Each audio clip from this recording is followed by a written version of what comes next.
para penerima manfaat, mereka yang tadinya tidak pernah makan daging kurban, makan daging misalnya begitu, dia dapat dari saudaranya yang berkurban. Karena pernah 2017 baru ACT yang masuk ke Bukit Menoreh. Bukit Menoreh itu adanya di pusatnya Jawa, di Yogyakarta.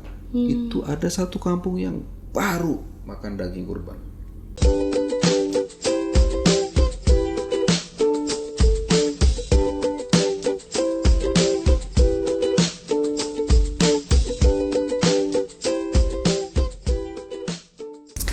Welcome back Respublika Channel bersama Winnie Septiana. Dan kali ini Winnie sudah bersama Bapak Muhammad Basair, Head of Regional Jakarta Banten, ACT. Aksi Cepat Tanggap. Assalamualaikum Pak Abbas. Assalamualaikum warahmatullahi wabarakatuh. Pak Abbas ya Winnie panggilnya biar lebih akrab ya Pak ya. Abbas memang biasa dipanggil. Iya, kita mau Idul Adha nih Pak sebentar lagi. Dengar-dengar ACT punya program Global Kurban. Ya, betul sekali. Jadi gini Mbak Winnie, ACT itu dari tahun 2013 sudah launching Global Kurban. Artinya berkurban secara global. Karena selain masif, juga distribusi yang mengglobal, melampaui teritori Indonesia.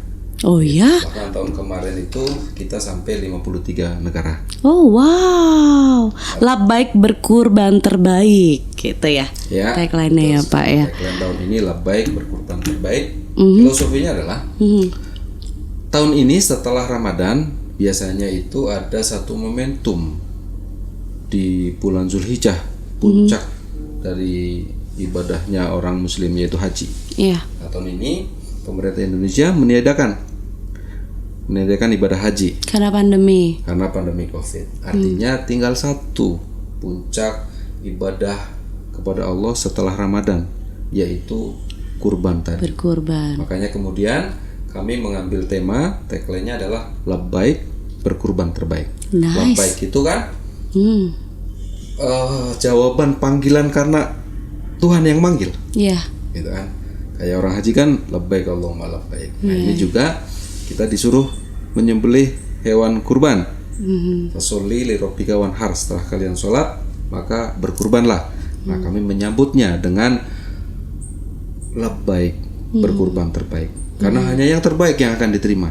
Mulai dari harganya terbaik, penyajiannya terbaik, distribusinya terbaik, hewan kurbannya juga harus terbaik, timnya harus terbaik. Jadi semua yang terbaik. Sebelum ke situ Pak, menarik deh. Emang apa sih spesialnya yang membedakan berkurban melalui Global Kurban ini dibanding kita konvensional aja? Karena Winnie dan keluarga biasanya berkurban di musola atau masjid terdekat dari rumah gitu Pak. Kelebihannya apa? Kelebihannya pertama, berkurban melalui Global Kurban, jangkauan distribusinya itu luas sekali. Kemudian harga terjangkau. Kemudian juga kemudahan cara berkurbannya. Oke, kemudahannya dengan apa tuh Pak? Misalnya, kalau berkurban konvensional kan datang kepada peternak atau beli di lapak begitu kan ya, terus kita bawa pulang.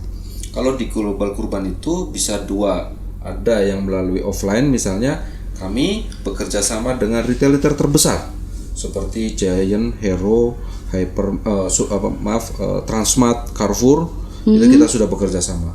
Alfacart juga kita kerja sama. Jadi, artinya bisa beli lewat situ. Masyarakat Indonesia, masyarakat Jakarta, Jabodetabek bisa datang ke gerai-gerai kurban kami yang ada di Hero, di Giant. Itu sejak sekarang sudah ada? Sudah ada. Oke. Kemudian kalau milenial, nggak mau Pak datang ke mana, ke toko gitu kan? Kami cukup melalui handphone, bisa. Tinggal klik di globalkurban.com. Pilih, ada banyak di situ, sama seperti belanja di e-commerce. Jadi ada keranjangnya begitu kan ya, masukin begitu, mau 1, 2, 3, ada 15 varian produk Global Kurban. Kambing misalnya ada tipe A, B, C, sapi juga seperti itu. Ada kurban khusus luar negeri, Bumi Syam, Palestina, Yaman, Suriah. Ada unta juga.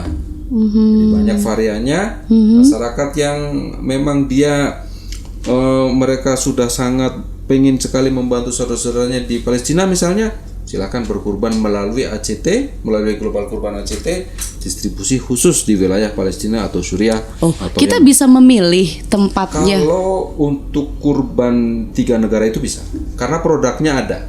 Oh, gitu. Selain itu nggak bisa memang. Selain itu diserahkan kepada ACT untuk distribusi. Tapi kalau untuk Bumi Syam, Suriah, Yaman, dan Palestina itu ada produknya. Jadi kurban Palestina itu ada sapi berapa, domba berapa begitu. Kemudian juga yang di Suriah, sapi berapa harganya, domba berapa harganya, ada tipe-tipenya, ada mulai makbul, mumtaz begitu. Dan harga beda-beda ya, Pak? Beda-beda sesuai dengan kualitasnya. Kualitas itu bisa dilihat dari sisi bobotnya juga. Ada yang sampai 45 kg sampai 50 kg itu sekitar 7,5 juta. Oke, kalau dari segi kualitas oke, Pak. Kalau negara yang kita pilih, misalnya di Suriah, Ya. Beda juga harganya? Ya, beda harga. Untuk 3 negara saja yang beda. Palestina, Suriah, dan Yaman itu berbeda. Artinya lebih mahal? Lebih mahal. Oke. Tapi kalau misalnya kurbannya nanti ACT akan distribusi di Somalia, itu tetap dengan harga sama dengan harga yang ada di dalam negeri. Menarik sih, Pak. Itu teknisnya bagaimana ya bisa ke negara-negara itu? Jadi kami jauh-jauh hari sebelumnya pertama sudah melakukan asesmen wilayah-wilayah baik di dalam negeri maupun luar negeri yang tahun depan akan kita jadikan wilayah distribusi. Jadi sebelumnya kita sudah lakukan asesmen. Kriterianya tadi wilayah rawan pangan, wilayah konflik, wilayah bencana, seperti itu ya. Kemudian banyak misalnya di sana ada kaum banyak untuk menjaga dari misionaris misalnya begitu, itu juga ada. Kemudian kita bekerja sama dengan peternak lokal, sudah mengikat MOU. Artinya di situ ada pemberdayaan. Misalnya ada Pak Abdul, dia beternak 100 ekor kambing misalnya, itu nggak perlu khawatir nggak laku. Karena pasti Global Kurban akan beli. Nah di situ kan ada kepercayaan, ya kan? Oh iya, saya nggak mungkin nggak laku hewan ternak saya, pasti akan dibeli kok, begitu. Nah kemudian juga kita bekerja sama juga dengan NGO lokal kalau di luar negeri, misalnya di Palestina, Suriah. Kita kan kalau masuk ke sana juga susah. Paling kita kirim 1 orang untuk mensupervisi. Oke. Nah, mungkin juga ya terlalu high cost lah kalau kami harus semua negara yang kami tuju harus kita kirim orang, ya itu high cost juga. Nah sekarang kan zaman sudah milenial canggih, cukup melalui handphone kita sudah bisa berkoordinasi dengan beberapa rekan-rekan kita yang ada di dunia, di Timur Tengah, di Afrika, di Eropa, di Amerika gitu. Oke. Kalau misalnya saya aja deh contohnya Pak ya, berkurban melalui Global Kurban ini. Saya mendapat report berupa apa? Saya udah tahu nih apakah si sapi saya sudah dipotong kah atau terus disalurkan kemana? Jadi pertama begini Mbak Windy, ketika Mbak Windy sudah melakukan transaksi dan melakukan registrasi, karena kan kalau di website misalnya gitu, itu kan nama pekurban, nomor handphone, alamat email, kurban atas nama sudah semuanya disubmit. Iya.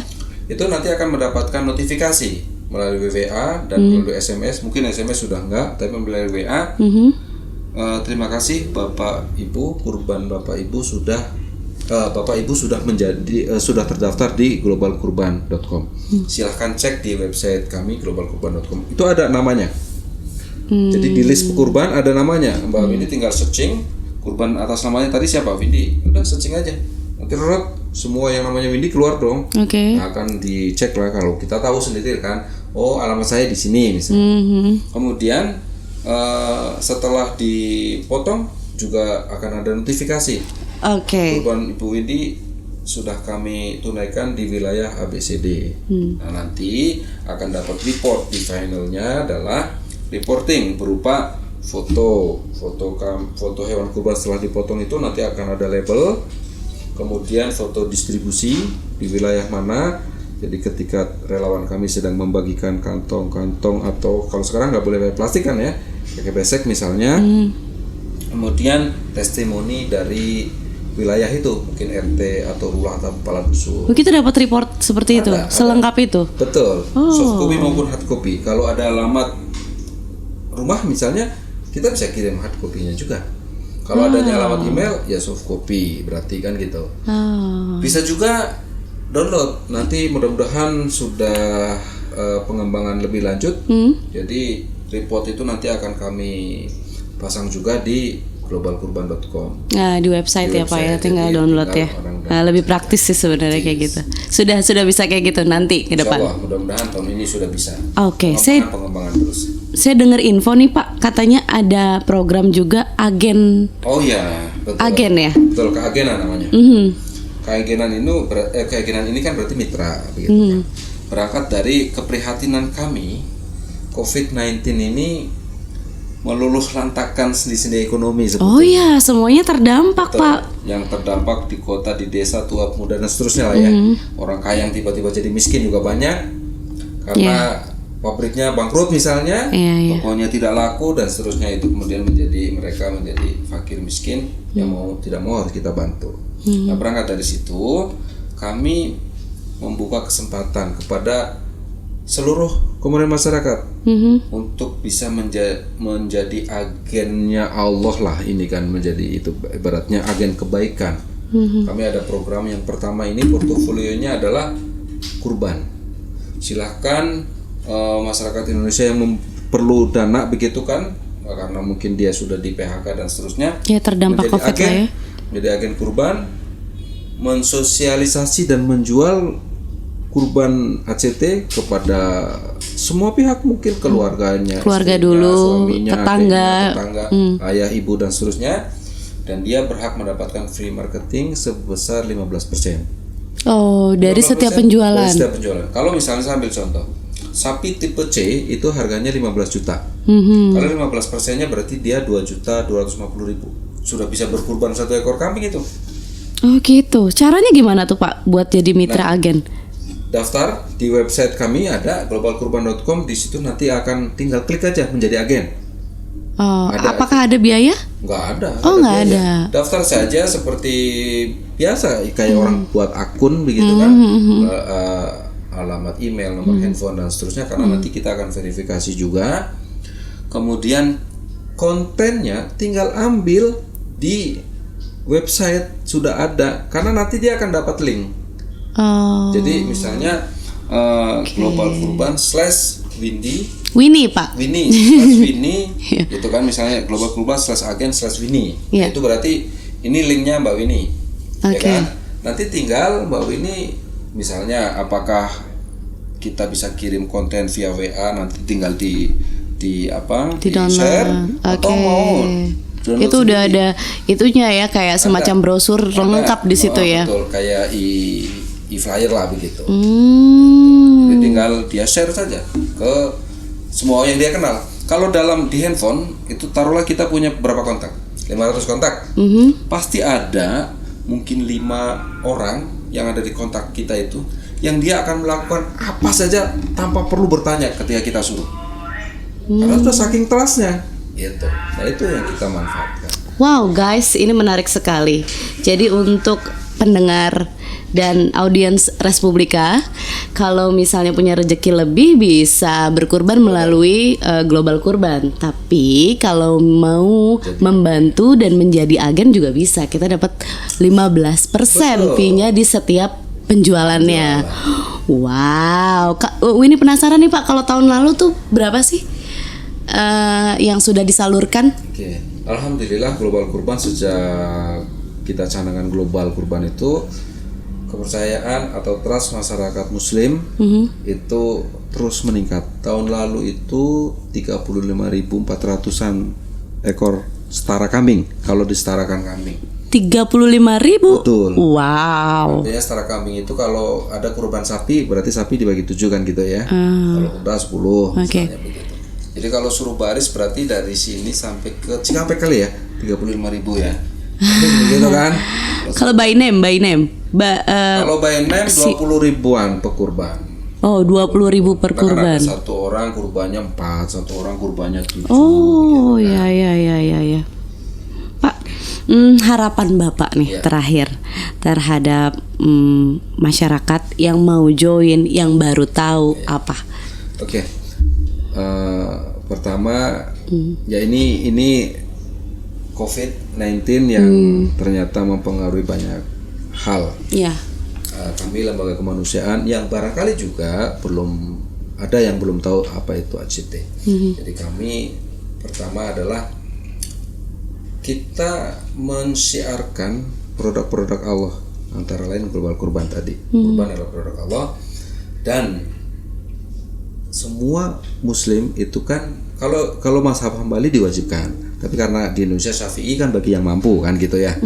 Nah, berkurban itu asal katanya kan takorub, mendekatkan kepada yang holik. Makanya di Qur'annya adalah setelah kalian sholat maka berkurbanlah. Nah, kami berharap semua masyarakat Muslim Indonesia itu orang-orang yang memang ditunjuk oleh Allah tadi. Fasholli li rabbika wanhar. Setelah sholat maka kalian berkurbanlah. Nah, kami ingin semua terpapar manfaat, baik dia sebagai agen, baik dia sebagai peternak, baik dia sebagai distributor. Karena kalau misalnya kita beli di Bogor, kan nggak mungkin kita tuntun kan, harus melalui truk misalnya. Nah itu kan juga yang punya kendaraan termanfaatkan, supir dapat manfaat. Terakhir para penerima manfaat, mereka yang tadinya tidak pernah makan daging kurban, makan daging misalnya begitu, dia dapat dari saudaranya yang berkurban. Karena pernah 2017 baru ACT yang masuk ke Bukit Menoreh. Bukit Menoreh itu adanya di pusatnya Jawa, di Yogyakarta. Itu ada satu kampung yang baru makan daging kurban. Artinya apa? Masyarakat Indonesia yang sangat luas sekali ini ada saudara-saudara kita yang baru makan daging kurban, nyicipin daging kurban begitu. Saya jadi flashback nih Pak, biasanya kalau berkurban di rumah gitu memang dibagiin deh ya ke orang-orang yang sebenarnya sesungguhnya mampu gitu untuk beli daging. Kasarnya kalau di kita itu kayak pesta daging kan? Iya, dapat benar. 5-6 kantong yang ditaruh di freezer. Mungkin 2 minggu belum habis. Kadang-kadang kita juga namanya di Jakarta itu setiap hari kalau mau makan daging kan bisa. Benar. Tapi kalau sesungguhnya yang kurang sana, tepat sasaran ya kayak gitu ya. Tahun kemarin itu kami sampai ke daerah Pinrang. Pinrang itu ada, saya juga baru dengar itu ternyata. Di mana tuh Pak? Pinrang itu di Sulawesi Selatan. Itu di daerah perbukitan. Di sana saat ini menjadi kampung mu'alaf. Wasilahnya adalah karena kurban. Siapa tahu yang kita potong di sana itu kurbannya Mbak Winnie. Artinya ketika misalnya di kampung itu ada sekian puluh orang yang kemudian masuk Islam gara-gara terpanggil gitu kan, jiwanya terbuka gara-gara di Islam itu ternyata sangat sosial ya. Ada kurban, ada zakat. Tapi nanti kita bisa memilih juga Pak, misalnya Winnie pengennya di Indonesia. Kalau itu belum bisa. Oh itu belum bisa, karena oke. kami akan sangat kerepotan ketika nanti boleh mengakomodir semua orang yang berkurban. Saya maunya di desa saya maunya di masjid saya. Ya. Kecuali tadi, saya mau kurban di Palestina, Yaman atau Suriah karena itu ada produknya. Oke. Jadi ada kurban kambing Yaman, kambing Palestina begitu kan, atau kambing bumi Syam misalnya kita yang paling umum. Tapi sebenarnya trust aja sih, yakin aja bahwa Global Kurban ini sudah punya manajemen yang baik gitu. Dan tepat sasaran yang paling penting itu poinnya. Karena nanti kan akan dapat foto, foto hewan setelah dipotong itu ada labelnya, ada foto distribusi. Mudah-mudahan nanti ke depan kita sambil mengembangkan terus aplikasi-aplikasinya, ada di aplikasi handphone begitu. Video singkat barangkali begitu, mungkin 30 detik atau 1 menit, mulai dari proses komunal, hewannya ada di mana, sampai pemotongan, sampai distribusi. Mudah-mudahan next bisa. Wow, ini doakan Pak ya ACT dan Global Kurban ini karena berbuat baik. Semoga lancar ke depannya. Satu lagi Pak, pesan terakhir. Pesan terakhir. Harapannya itu aja ya, cukup. Harapannya ya kita memberi manfaat kepada semua orang, manusia, karena human, manusia rahmatan lil alamin, muslim itu tidak ini Kristen ini Islam ini enggak boleh dibantu, enggak. kita ingin memberi manfaat kepada manusia seluruh alam. Artinya berarti perlu, kalau misalnya dalam konteks ini adalah kurban, supaya bermanfaat semuanya orang kena terbagi, ya berarti kurbannya harus banyak. Nah, syaratnya kurban harus banyak. Ayo masyarakat pada berkurban. Ayo kita sama-sama melalui berkurban. Global Kurban ACT. Mudah sekali, kunjungi website kami atau Di gerai-gerai terdekat tadi. Gerai-gerai tadi ada Giant, Hero, Transmart. Bisa juga mungkin temennya, saudaranya yang menjadi agen kurban, boleh kan share langsung sekian ribu gitu kan, berantai. Nice, sukses ya Pak ya. Insya Allah, amin, mudah-mudahan. Terima kasih Bapak atas waktunya di Respublika Channel. Assalamualaikum. Waalaikumsalam. Bye dulu, bye.